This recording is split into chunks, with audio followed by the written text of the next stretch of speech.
अखिल भारतीय विद्यार्थी परिषद के कार्यकर्ताओं और छात्र छात्राओं ने कलेक्ट्रेट के बाहर नीट परीक्षा के विरोध में प्रदर्शन कर रोष का इजहार किया और जिला कलेक्टर को प्रधानमंत्री के नाम का ज्ञापन सौंपा। अखिल भारतीय विद्यार्थी परिषद के पदाधिकारियों का कहना था कि एनटीए द्वारा देश के विभिन्न कॉलेजों में प्रवेश लेने के लिए नीट 2024 की परीक्षा आयोजित की गई थी, जिसका परिणाम एनटीए द्वारा निर्धारित तिथि से पूर्व 4 जून को अचानक घोषित कर दिया गया। ये परिणाम कई मायनों में पूर्व में घोषित नीट परीक्षा के परिणामों से काफी अलग था और संदेशप्रद भी था।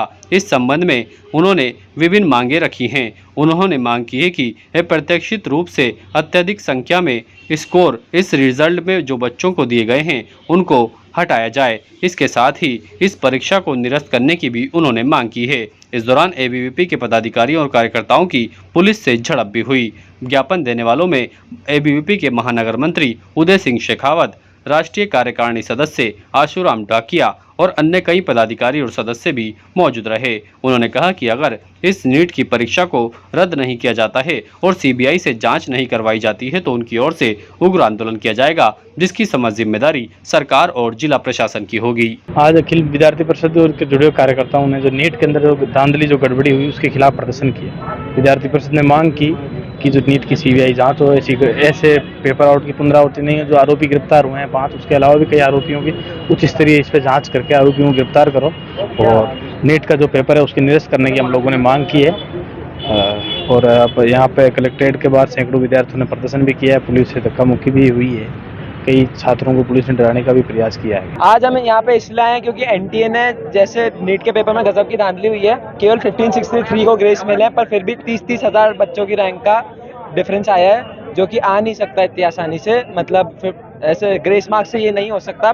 नीट में पक्का से चीटिंग हुई है या कुछ और हुआ है। और नीट में टॉपर आ रहे हैं, एक ही सेंटर से 8 टॉपर है, 67 टॉपर है। अगर बच्चे को 720 नंबर लाने पे भी एम्स दिल्ली नहीं मिलेगा तो फिर वो पढ़ ही क्यों रहा है। और जिस बच्चे ने 630 मार्क्स पे जैसे पिछले साल कॉलेज मिल गया था तो उस हिसाब से पढ़ाई करी थी कि उसको अच्छा कॉलेज मिल जाएगा, उस बेचारे बच्चे का क्या दोष अगर कुछ 400-450 नंबर वाले लोग 30 ऐसे 600 ले आए चीटिंग करके तो। और जांच भी एनटीए कर रही है। और जांच जो एनटीए की बात है कि चीटिंग हुई है, उस पर एनटीए खुद ही जांच कर रहा है, जबकि सीबीआई वगैरह को किसी को जांच करनी चाहिए थी।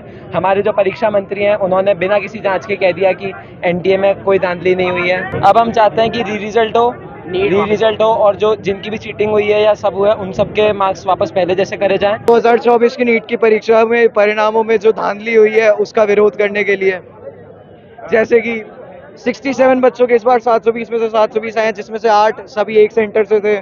कुछ बच्चों के 718, 719 नंबर आए हैं, जो कि संभव नहीं है। 1563 स्टूडेंट्स को इस बार ग्रेस मार्क्स मिली है, जबकि ग्रेस मार्क्स का नीट के एग्जाम में कोई प्रावधान है नहीं। हम चाहते हैं कि या तो नीट की परीक्षा का रीनीट हो, नहीं तो फिर हमारे परिणाम दोबारा जारी करे जाएं। वो परीक्षा सिर्फ वो 1500 बच्चों की होगी, उससे हमें और 1563 ही बताए गए हैं। क्या पता और कितनों को बताया, क्योंकि जिन बच्चों को ग्रेस मार्क्स दी थी वहां पे ये हुआ था कि उनको इंग्लिश के विद्यार्थी को हिंदी का पेपर दे दिया गया था। जैसा कि आप सबको पता है, कल वो डेट आई थी, उन लोगों ने जो कोर्ट में बैठे थे वो लोग, उन सब ने यही बोला कि हम सिर्फ जो 1500 बच्चे थे रेसिडेंट हैं उन सबको ही सिर्फ रीनीट करवाएंगे, पर ये गलत है। उनका रीनीट नहीं होना चाहिए, पूरे 25 लाख का होना चाहिए। और हमको तो ये भी नहीं पता कि सिर्फ जो 1500 बच्चे हैं किसी ने कोई ग्रेस मार्क्स दिए या फिर 15 लाख बच्चों को दिए या 2 लाख को दिए, क्योंकि अगर 1500 बच्चों को नहीं ग्रेस मार्क्स देते तो फिर इतनी रैंक हाई नहीं जाती,